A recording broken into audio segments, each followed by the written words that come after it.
Asante sana Bwana Spika. Ingawaje Warm welcome to KBC Lunchtime News. I am Nissie. Imano Lensaudingo is our sign language interpreter this afternoon. Many thanks for joining us. Now, the Senate Labour Committee is considering a petition on alleged fraud by a local recruitment and consultancy agency. Some of the victims who appeared before the senators claim they were duped to pay over 40,000 shillings in order to secure job opportunities in Qatar. The victims are also appearing to the Interior Ministry. They're appealing to the Interior Ministry to rein on the agency that is still conning vulnerable youth.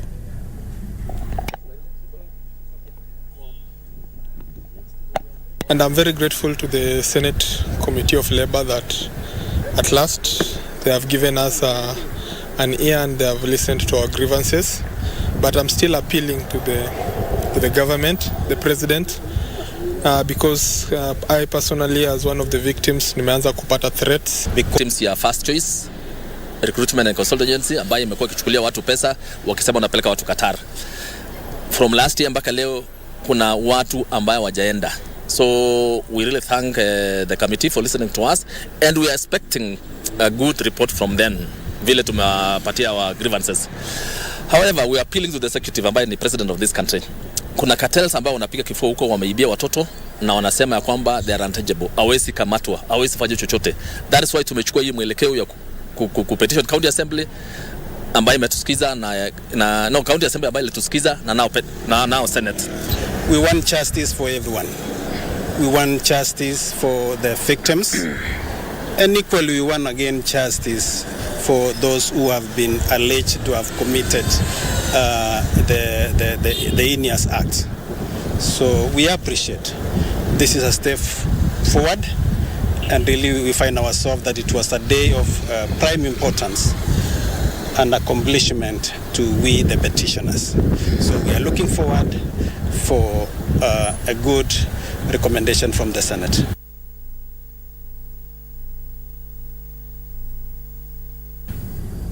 All right, we now want to head on over to Turkana County, where my colleague and our reporter Judith Akolo is on standby to give us an update on a story that has just come up, the discovery of water aquifers in the county, specifically in Lodwar town, soon to be Lodwar municipality. All right, good afternoon, Judith.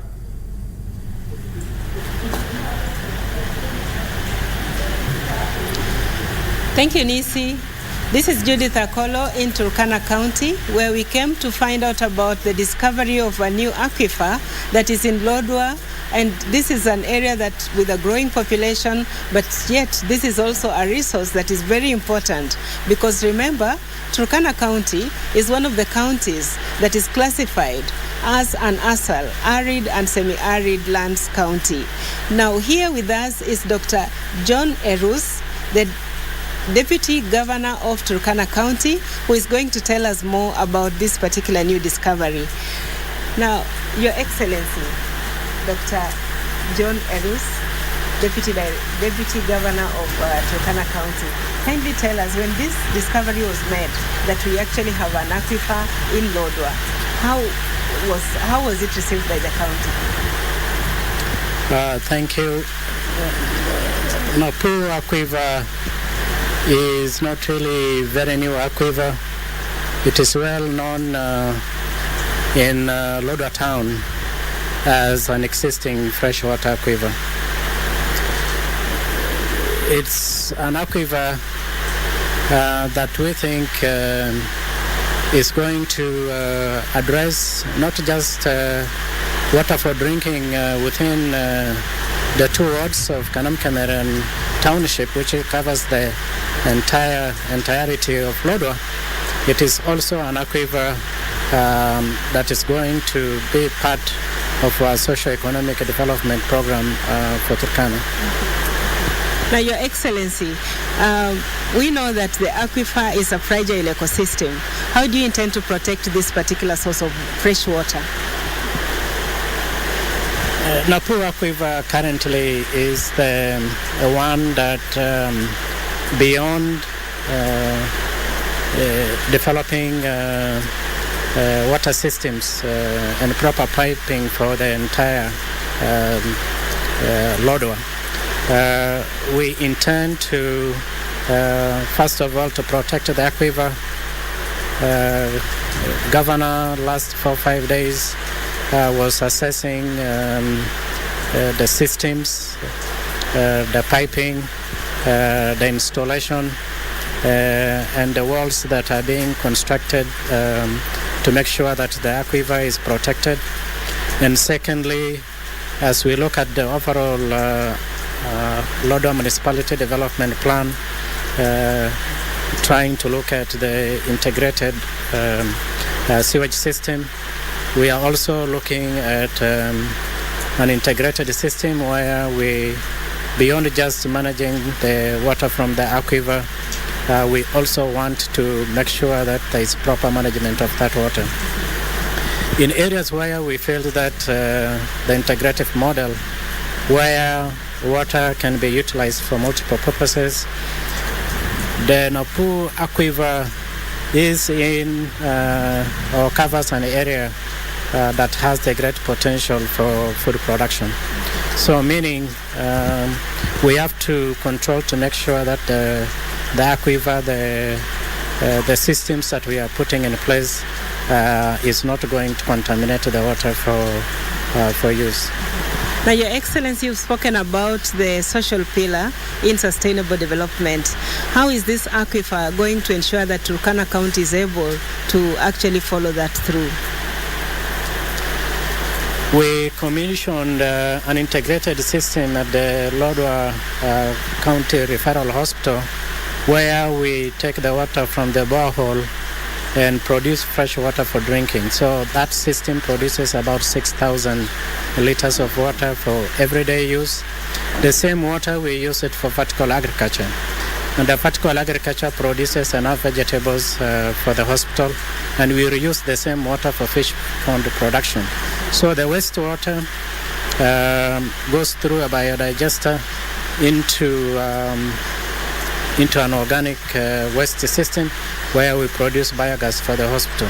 So that integrated system is the one that we also want to use for not just Napu aquifer, all the aquifers that we have, so that we reuse the water, we make sure that we have gabions that we protect from evaporation so that they can keep the soil moist.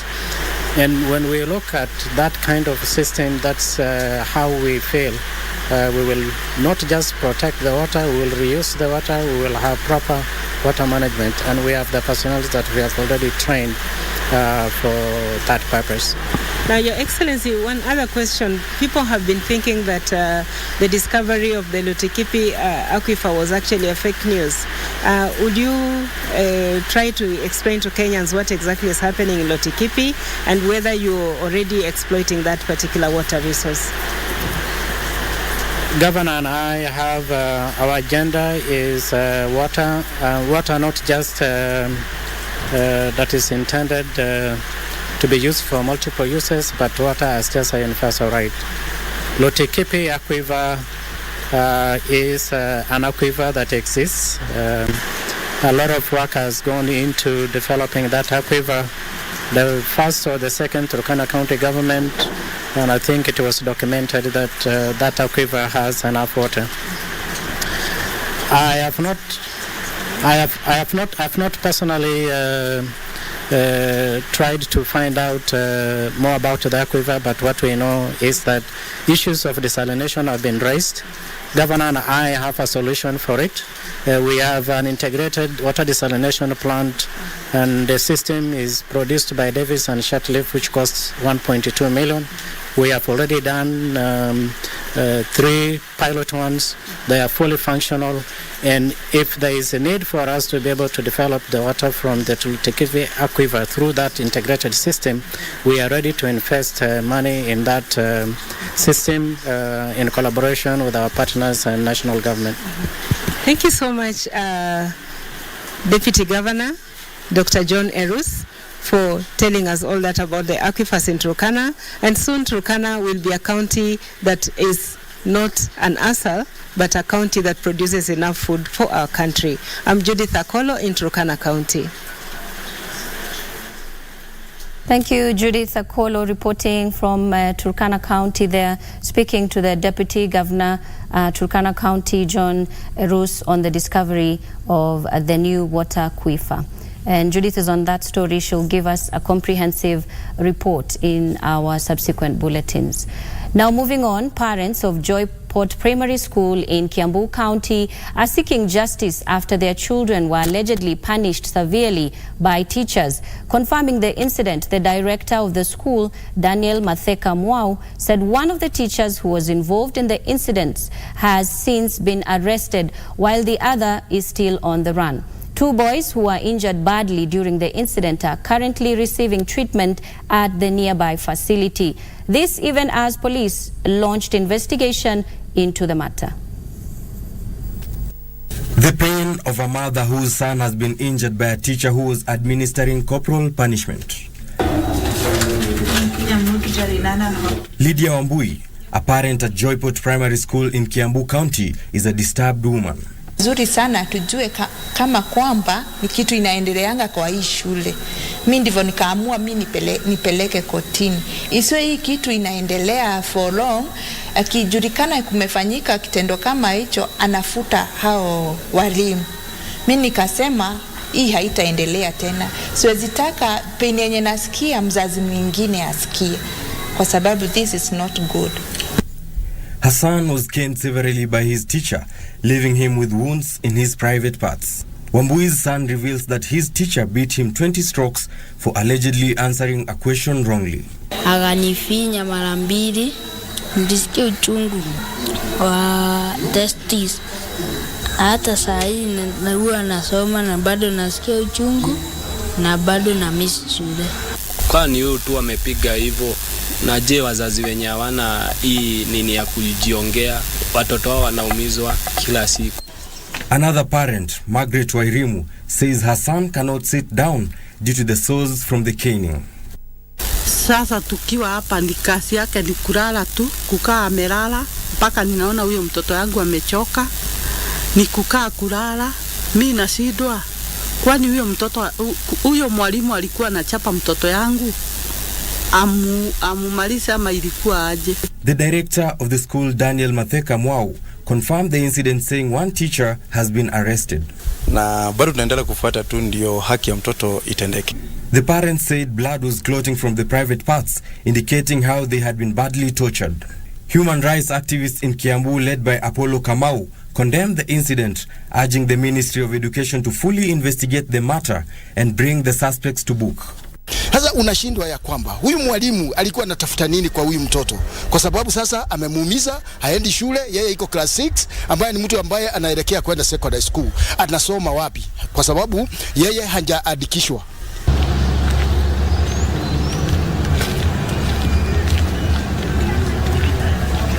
Moving on, Correctional Services Principal Secretary Mary Muthoni has challenged Kenyan prisons to devise self-sustainable programs to address challenges faced by the Kenya Prison Service. Speaking in Nairobi during a meeting with partners working with the State Department for Correctional Services, Muthoni said that majority of prison institutions in the country have substantial areas of land that inmates can utilize to grow their own food. The Principal Secretary said the government is ready to work with partners who can help with material and technical support to implement several programs within the correctional service sector.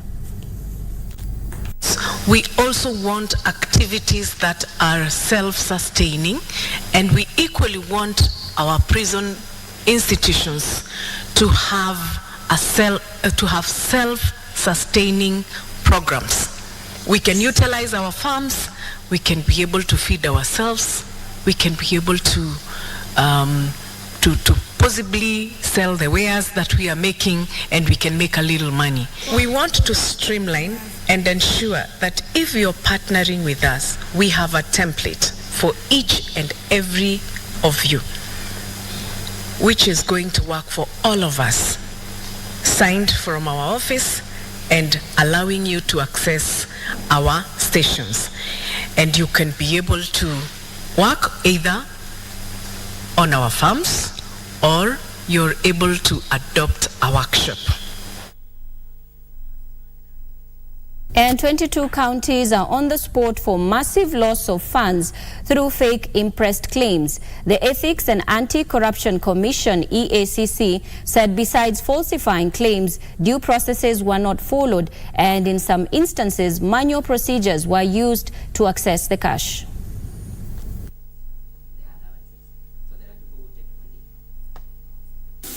Over 20 county governments have cases that have been reported relating to abuse of the imprest system.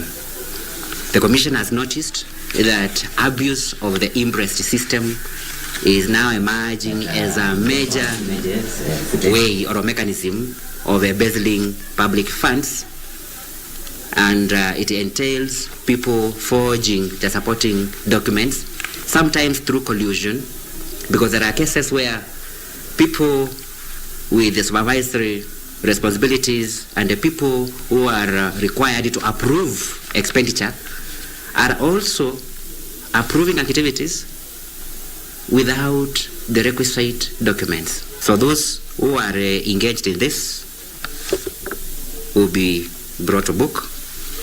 Upon conclusion of the ongoing investigations, the Commission will recommend those found culpable to the Director of Public Prosecutions for possible prosecution, and the Commission will also consider recovering any money that will be found to have been embezzled by any officer. So the imprest system. Elsewhere, Central Regional Commissioner Frederick Shisia has defended police officers who are accused of killing 2 alleged gangs in Kinyona Forest, Murang'a County last Sunday. The Regional Commissioner said his officers engaged in a shootout after encountering danger from the thugs. As the Sunday shootout drama in Murang'a continued to unfold, Central Regional Commissioner Frederick Shisia has come out to vindicate police officers who are involved in the killing of the 2 suspects arrested in connection with the robbery at United Sacco. The issue that these suspects were killed by officers is not true. Shisia said the 2 suspects tricked his officers to where members of the same gang were in a hideout. Unfortunately, as the officers were moving in the thicket, looking for the possible position where the firearms may have been hidden, they were met by gunfire. And I think this is what prompted the officers to take cover and engage the other group in an exchange of fire. The Regional Commissioner has, however, welcomed investigations by IPOA, stating that there is nothing to hide from the incident. Let them carry out the investigations. What will come out will be a matter of public information. Yeah. At this time, this moment, we cannot say that the police officers were responsible for the killing of these 2 suspects. The Regional Commissioner further said that the duo belonged to a deadly gang that has been giving residents of Kigumo area sleepless nights. Ruth Wamboy for Lunchtime News. Businessmen and residents from Embu and Tharaka Nithi counties are being urged to embrace the use of closed-circuit television (CCTV) for their homes and premises to help fight crime. Security experts say CCTV cameras act as deterrents and are capable of enhancing safety.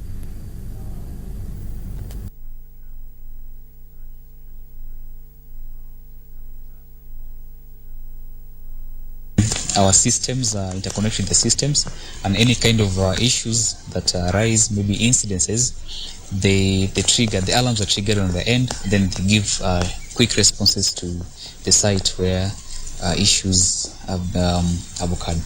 You have a project for you are building a house. You have a project for like you are building a rental home. You just have a budget for CCTV surveillance. You see, now we are in the era of new technology, and where we are going, we need to be advanced in the new products. What we are learning is the technology advancement in the field of security system. You see, the world is changing in terms of technology growth. Elsewhere, a section of Ma youth and women in Narok County have condemned the planned demonstrations by opposition leaders and asked the community not to participate. They termed the demonstrations as disruptive to the country's economy. So we have agreed fully that this is the government, and we are behind His Excellency William Samoei Ruto and his people in government. We support him for the development agenda. Najua yaliyotupata, hatujafanya chochote kiongozi wa siku hiyo. Gavana alibaki kuwa gavana miaka 10 na tukiendelea na maandamano ya street. Kama ya gavana inashindikana, jameni, ya rais ambaye hako Ikulu ndio itawezekana. Hiyo miaka 20 tumekaa nje tukiandamana, hakuna kitu imetuletea. Nataka kuomba ya kwamba watoto wetu maandamano, watu wanaenda maandamano, wa vijana wetu wanakufa, watoto wetu wanakufa, lakini hatujaiona mkubwa wa maandamano akikufa. In Kiambu County, health officers have been warned against sending patients out of the public hospitals in search of services or medicine. Kiambu County Health CEC, Dr. Mbudhia Maina, says the county government has invested heavily in the health sector and public facilities are capable of meeting the needs of patients. Addressing journalists while delivering medical supplies worth 10 million shillings to Thika Level 5 Hospital, Mbudhia said his ministry is vigilant on the county hospital operations after a public outcry that sometimes patients are sent out of public hospitals in search of medication. Hakukosangi mmoja ambaye pengine haperekani na sisi, na huyo ndio huwa tunasema huyo mmoja. Mimi kama waziri wa afya, tukitambua yule ambaye haperekani na sisi, kuna madawa na anaambia watu waende wakanunue madawa nje, huyo niachieni mimi. Mimi ndio nitakabidhiana na yeye, na weza sema hana nafasi katika hospitali zetu katika hii wakati. He assured residents that the county government is committed to providing cutting-edge medical services by continuously equipping all public hospitals with medical supplies. Hiyo magonjwa yote madawa yake iko hapa. So watu wale wote wanaugua hiyo magonjwa, sasa wakuja wakijua madawa iko na hatutatuma mtu yeyote. Hakuna mtu yeyote anatakiwa kutumwa nje kununua madawa kama madawa sisi tumeleta kwa hospitali. Joan Junge for Lunchtime News. It's time now for a break, but don't go too far. We'll be back in a short while.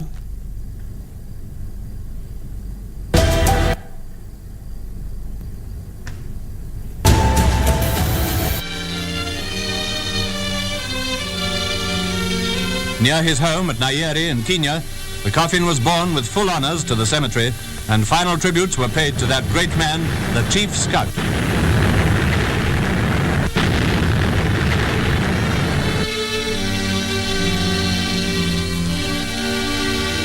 As a soldier, his fame was great, and as the founder of the finest youth movement ever organized, he will be remembered by generations to come.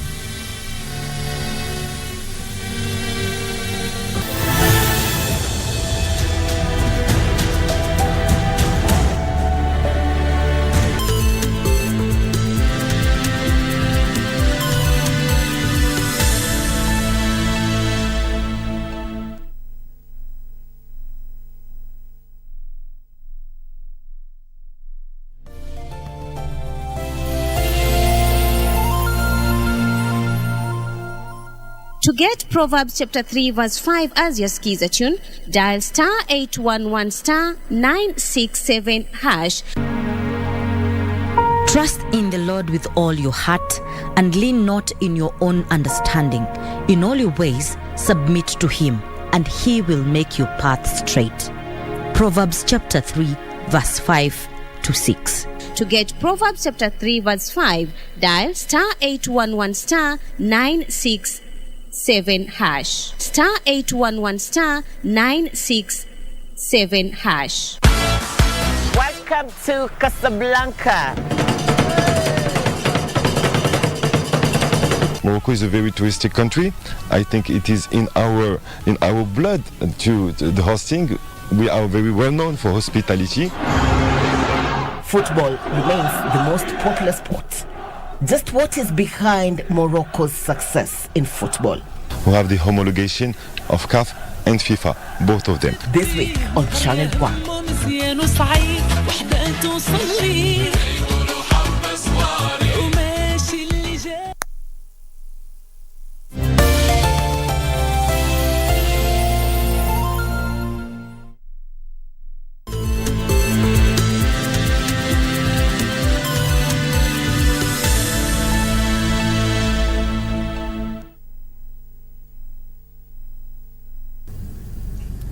Welcome back. Thank you for staying with us.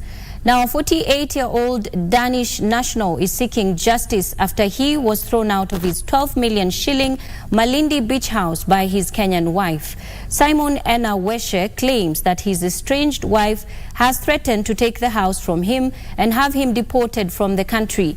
He is calling on the relevant authorities to intervene in the matter and have his property returned to him. Simon Enawesh says he met Vivian Nasimi Wamalwa in 2019 in Denmark when she was married to another Den. Wesh says Vivian dissolved the marriage weeks later and they immediately got married. He says while on vacation in Malindi, he bought the house at Habaki Cottages from Nesti Maria Rafaela on 27 September 2021 for 10.5 million shillings and spent 2 million shillings to renovate and furnish it. He says they jointly registered the property in their names. I'm now living in exile in Denmark, away from the property I rightfully own in Kenya, and away from the life that I've worked hard for. The country I once felt deeply in love with and considered my home has become a nightmare because of people who are constantly pulling strings to frustrate me. The love has since gone sour, and Wesh, while speaking back home, said he has been denied access to Kenya. She has used her connections to get my residence permit and re-entry pass revoked. Applying for a tourist visa subsequently failed twice for unknown reasons. Her plan is clearly to keep me away and enjoy the sweet life at my expense. He notes that on 6th February 2023, he accompanied his ailing father to Denmark. Nasimiu, who was in Nairobi at the time upon receiving information of his departure, traveled to Malindi the following day and broke into the house and moved in with another man. This was supposed to be the first of many investments in Kenya, but she's killing my dream to invest in Kenya and live a peaceful life in that beautiful country. He now says that his life is in danger after efforts to invest in Kenya were interrupted by his once loving wife. When contacted, Nasimi refused to comment on the matter because it is in court. Jeremy Jeffwa, a Kilifi businessman, says Wesh's predicament is not new because many foreign nationals have found themselves in the same situation with estranged Kenyan lovers. Making the police understand that a better police at large would help towards the whole tourist economy over here. That would mean it has to be free, independent and fair to all for it to work. Otherwise, it's going to be a dark cloud on the tourist economy. Beatrice Gatonyangetich, Lunchtime News. Elsewhere, 2 young siblings who were killed when a matatu reportedly driven by a drunk driver hit them have been laid to rest in an emotional send-off in Murang'a County. The two, Ian Mwangi Kamande and his younger sister Precious Nyambura, were pupils at Makongo Primary School in Gatanga Sub-County and were walking home when the accident occurred on March 3rd, 2023. With my soul. Family and friends of Ian Mwangi Kamande and his younger sister Precious Nyambura gathered in Ikoyo village near Maragua town to bid goodbye to the siblings whose lives were cut short by an alleged drunk driver. Hii pigo imekuwa pigo kubwa sababu wametuacha wakiwa watoto wawili pamoja. Walikuwa wanapendana sana. 2 years ago we lost another child at the same spot. So it appears like it's a black spot. Mourners called on the government to rein in on drunk driving and ensure such dangerous motorists are not allowed to drive on Kenyan roads. Traffic Act. Kwa sababu Traffic Act kuna mahali ambapo unaona mtu ambaye ameua na gari huwa inachukuliwa tu kama ni causing death, driving dangerously. Lakini tunataka zingine sasa zibadilishwe. Manake case kama hii, this was pure murder. Why are you keeping drunk drivers? Because when you talk of a drunken driver, it is not a one-day affair. A big mess in Mount Kenya region. Data by the National Transport and Safety Authority, NTSA, indicate that from January to December last year, 4,690 Kenyans lost their lives as a result of road accidents. The statistics indicate that human behavior accounts for 80% of accidents, which include driving under the influence of alcohol or drugs. The mourners called for the suspension of Matatu SACCOs who are unable to instill discipline in their crews. Alan Aoko, Lunchtime News. May their souls rest in peace. Now, moving on, Kilifi County has partnered with FIFA Red Card on an international non-governmental organization that focuses on world peace to campaign against gender-based violence. The partnership was made possible by the Kilifi First Lady Susan Mungaro through the Gideon Mungaro Foundation and is aimed at sensitizing locals against gender-based violence.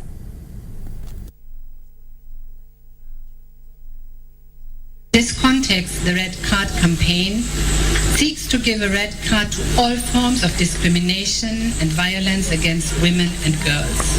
Specifically, it aims to obtain a minimum of 1 million commitments by the 2023 Women's World Cup in New Zealand to fully respect every other human being, regardless of gender, culture, color, language, social origin, birth, property or religion, hence to put an end to all forms of discrimination and violence against women and girls. Elsewhere, more than 4,000 farmers from Kisii County are set to benefit from a farmers training program. The program, dubbed Kenya Crops and Dairy Market Systems, organized by the United States Agency for International Development USAID, will equip farmers with modern farming skills, which include soil testing, improvised dairy farming techniques, and subsidized fertilizer.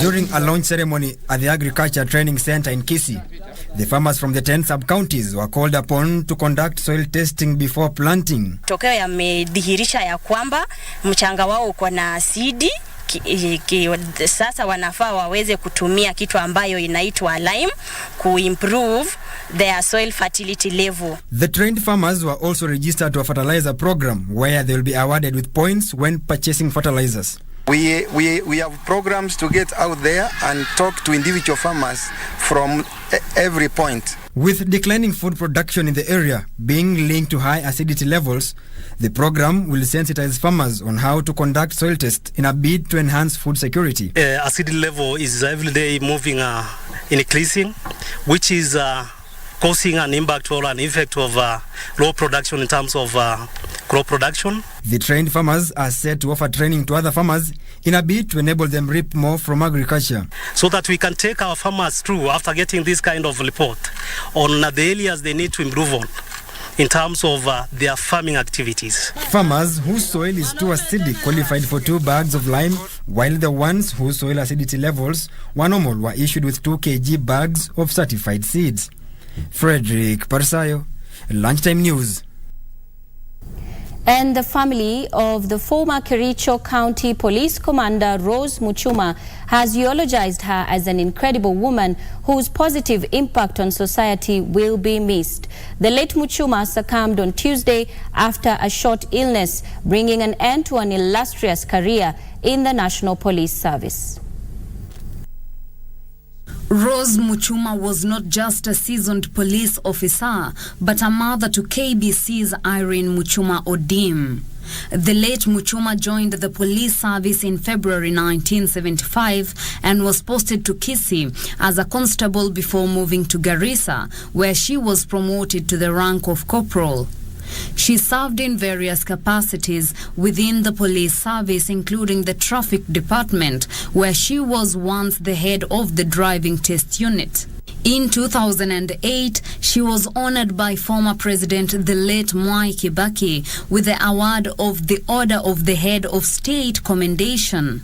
The late Muchuma retired from police service in 2016 as the county security coordinating commander in Kericho.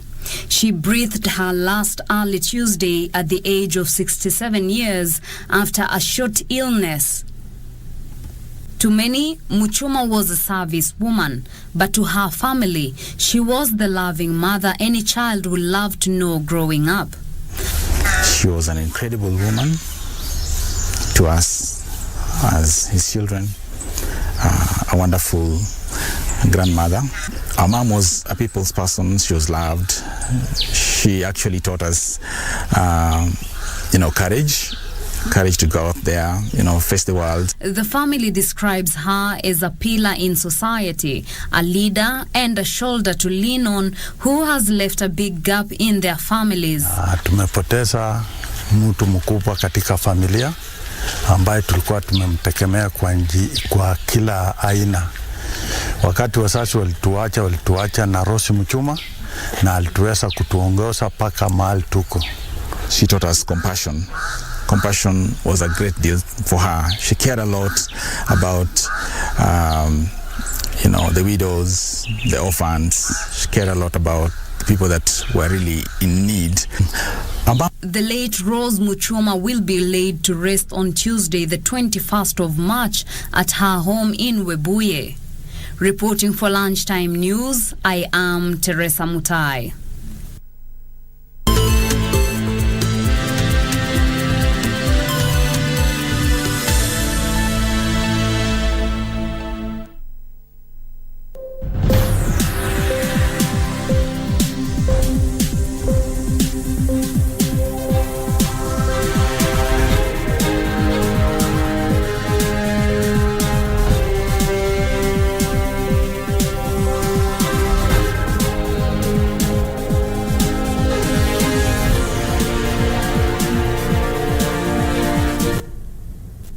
All right, let's take a look at the day's business, where the government will scale up the use of public-private partnership to reduce financing of commercially viable infrastructure projects as it seeks to revitalize the economy.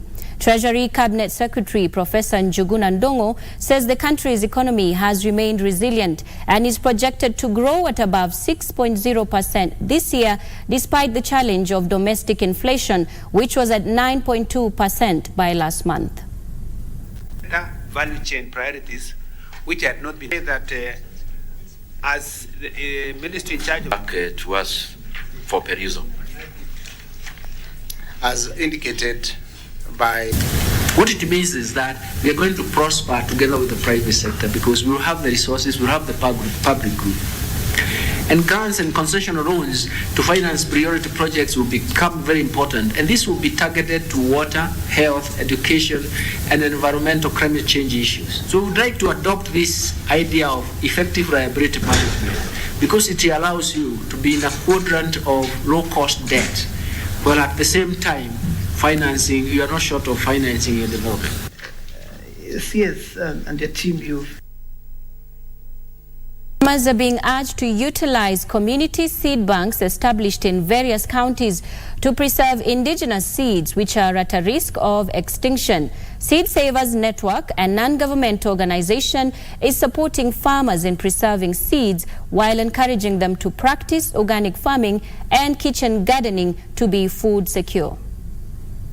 Critics of the proliferation of genetically modified organisms have cited the risks of losing Kenya's indigenous seeds. Studies have shown that 90% of the seeds planted in Kenya are from informal seed systems. In an effort to educate farmers on their importance, Seed Savers Network conducts model fossil analysis to identify the crop species that are at risk of getting extinct and obtain their seed to be stocked. The preserved seeds are then raised through organic farming methods so that they can stay for long and maintain the characteristics of the parent crop. We have established endangered species or species that have been extinct. So we are coordinating with the National Gene Bank to establish crop accessions which we reintroduce into the communities. Through the seed banks, farmers are also trained on traditional methods of farming that are pesticide-free and less costly, aimed at improving their nutritional status. We want to help farmers to have very minimal costs in terms of production in the field, such that when farmers have the ability to preserve their seeds, at planting time they'll not incur any cost. So we are training them to use the available resources. They are now calling on farmers to have their seeds coded in the community seed banks to eliminate biopiracy and theft of their indigenous seeds. Tuko na food bank, seed bank ya kuweka mbegu ya kienyeji ili watu wetu wa Msanda Ward wapate kupanda mbegu ya asili ili magonjwa mengi ambayo yanahusikana na chakula cha kizungu isiweze kuwapata. Itasaidia wakulima wetu kuweka mbegu yao pale, wakati watahitaji kwa upanzi watakuja wachukue. Ndutamo Kami for Lunchtime News. Poultry farmers are increasingly overusing antibiotics, which is fueling a deadly superbug crisis that is threatening human health. This is according to the latest report by World Animal Protection that is calling on companies to raise welfare standards to reduce the need for routine antibiotics used to prevent disease amongst animals kept in appalling conditions. Fast food companies are some of the biggest buyers of factory-farmed chicken. Yet, despite these farms mistreating the poultry, the hotels and restaurants keep buying from them. Despite this, there has been some progress made in improving the welfare of chicken. Certain Kenyan brands have started doing some very good work. The best Kenyan brand, Kenchik, scored 83% on commitments. That's way up, puts them in tier 2. And there's one or two things that we are working with them to ensure that then they're able to tip into where the KFC Germany and KFC for France were in tier 1. World Animal Protectionist Change for Chickens campaign urges the food industry to commit to global policy changes that will improve the welfare of billions of chickens. Currently, it is estimated that more than 40 billion chickens around the world each year are subjected to significant cruelty in factory farms. The World Animal Protection says consumers are increasingly holding companies accountable for treatment of livestock. Let's work with the farmers, and you heard me talking about engaging the small-scale farmers, starting at that level so that they understand that if you do good animal welfare, your productivity goes up, the product quality coming from that production system is safe, you have no problem with antibiotic residues, you have no problem with antibiotic-resistant genes in the product, and that is something that is critical. The World Animal Protection says inaction by companies is not only an animal welfare issue, but also affecting human health due to overuse of antibiotics. So what then essentially happens is the human consumer ends up with genes that are resistant, and when they fall sick, whatever that gene was resistant to, if it was tetracyclines or amoxicillin or whatever antibiotic it was, you cannot be treated using that. So essentially that's what leads to 1.27 million people dying annually because they have conditions that cannot be treated with any of the products that we have. Andrew Kero for Lunchtime News in Nairobi. Small businesses are the most credit-worthy among borrowers in Kenya. This, according to the latest digital finance survey that indicates that traders prefer borrowing from digital lending facilities to finance their businesses owing to convenience. However, cash remains the dominant payment mode for business owners, while mobile money payments from the business owner's personal account is the next most frequently used channel.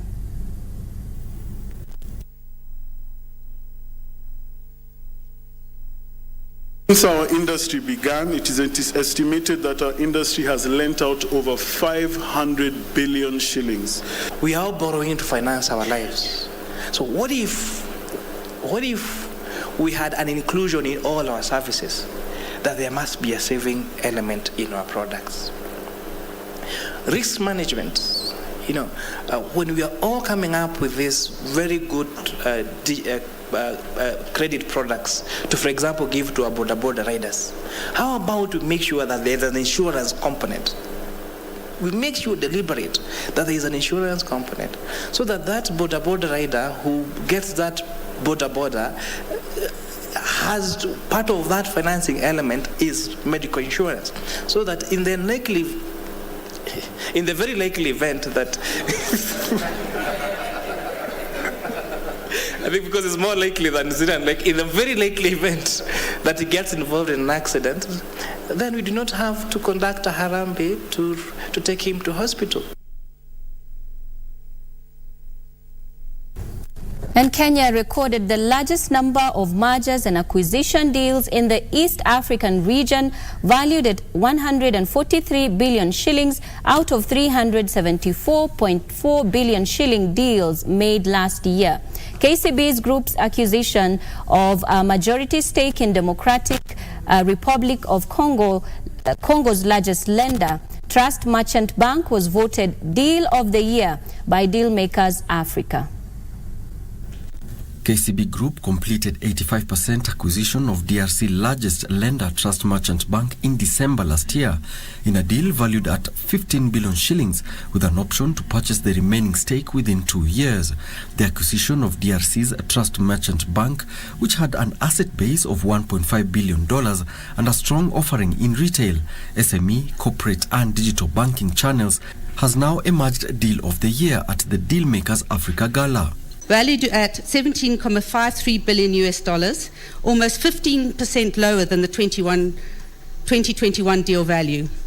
The slowdown in activity witnessed in the second half of the year was the result of macroeconomic factors such as the war in the Ukraine, inflationary pressures, and rising interest rates.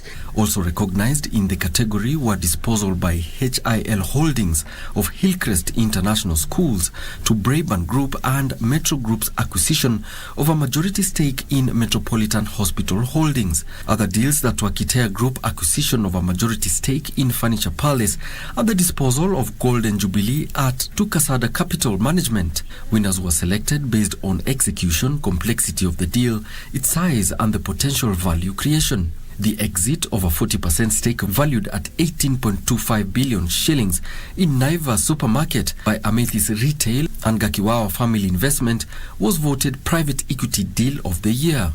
West Africa recorded the highest deal value of mergers and acquisitions last year, with 135 deals valued at $3.29 billion. Kenya accounted for the largest number of deals at 123 out of 162 deals valued at 2.88 billion shillings in East Africa. In terms of total deals, West Africa continued to dominate, recording 3.29 billion by value, with Nigeria the center of activity, recording 135 deals. Gentlemen, please put your hands together. In total, African countries, excluding South Africa, recorded a total of 687 deals valued at $17.53 billion, a 15% decrease when compared to 2021. As you can see.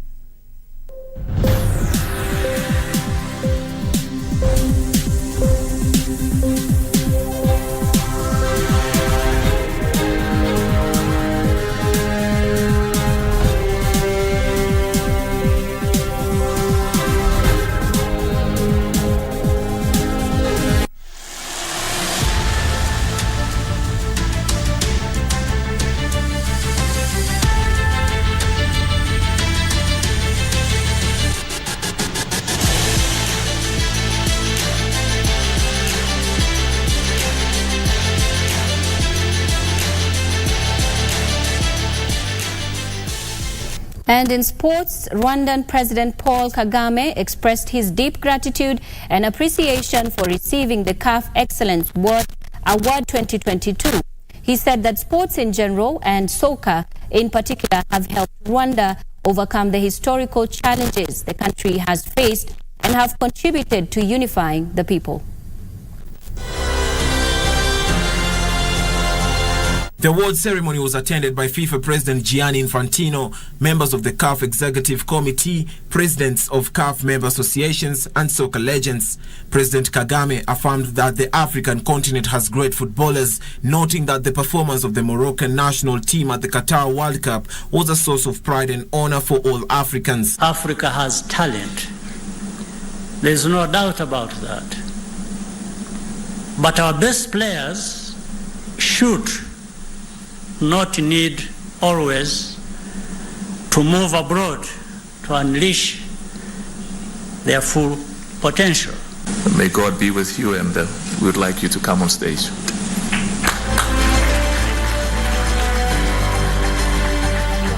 The President's Outstanding Achievement Award was presented by FIFA President Gianni Infantino and CAF President Patrice Motsepe to the Minister of National Education, Preschool and Sports, Shakib Ben Musa.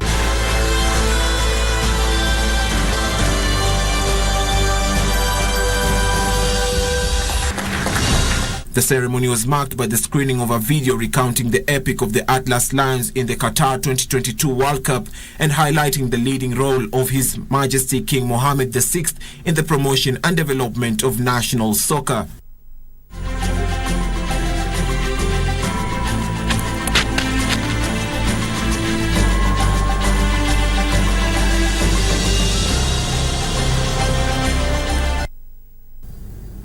And in the Champions League, Erling Haaland became the youngest player to score 5 times in a single European Champions League game as Manchester City thrashed RB Leipzig 7-0 to reach quarter-finals. In another match, Porto were knocked out by Inter Milan after they drew 0-0. In the other match of the night, Italian side Inter Milan also qualified after a barren draw with Porto gave them a 1-0 aggregate win over the Portuguese side. What that was by Dumfries. Incredible. That was Marcano with the shot, and still the pressure's on. And Marcano's in there again, and Turango is in the post. Inter hanging on by their fingernails here. Porto piling it on. Oh, and it's hit the bar. And finally behind. Meanwhile, 2 more Champions League matches are on card tonight. At the Santiago Bernabeu, Liverpool will be aiming to overturn a 3-goal deficit when they play Real Madrid, who beat them 5-2 in the first leg at Anfield. Napoli will be aiming to qualify for the quarter-finals when they host Eintracht Frankfurt, having won the first leg 2-0. And with that, we put a cap on lunchtime news, but more news at 7 and at 9 p.m. in our subsequent bulletins. Thank you for watching. I am Nissie Imano. Lensa Odingo has been our sign language interpreter. Good afternoon.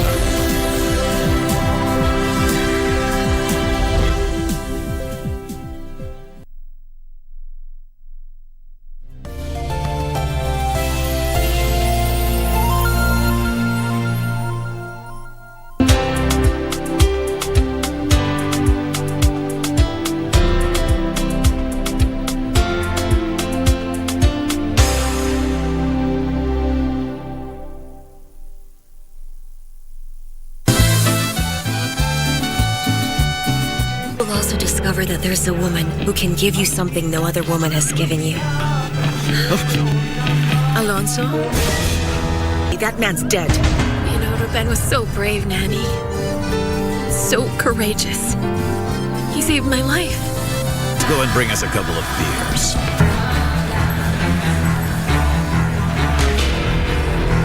I'm just so happy to see you, Fabiola. To see that you're fine. It's such a relief, honestly.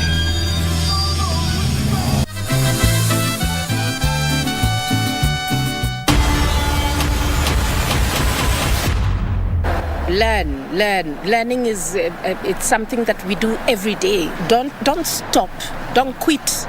You can still pursue other dreams, but don't let go of whatever it is that you really want to do, because that is what gives you fulfillment. And I'm speaking this for myself, because today I feel totally fulfilled as a woman. I have learned a lot. I have had challenges. I am still questioning. I am still learning. But I walk every day with a smile on my face, because what I am doing is so fulfilling. So every woman out there, go do it.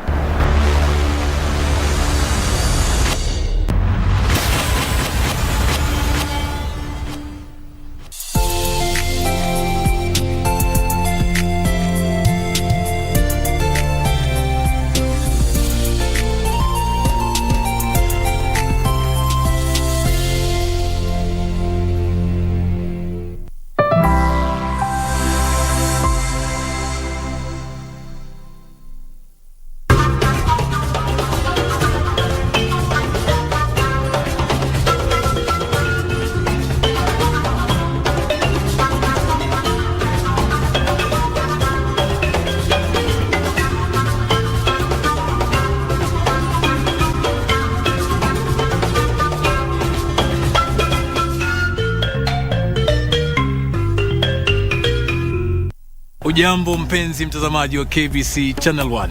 Ni juma lingine tunakutana kulikunjua jamvi letu la mkulima, tukiwa tayari kujifunza mbinu tofauti za kilimo na teknolojia zinazoimarisha afya.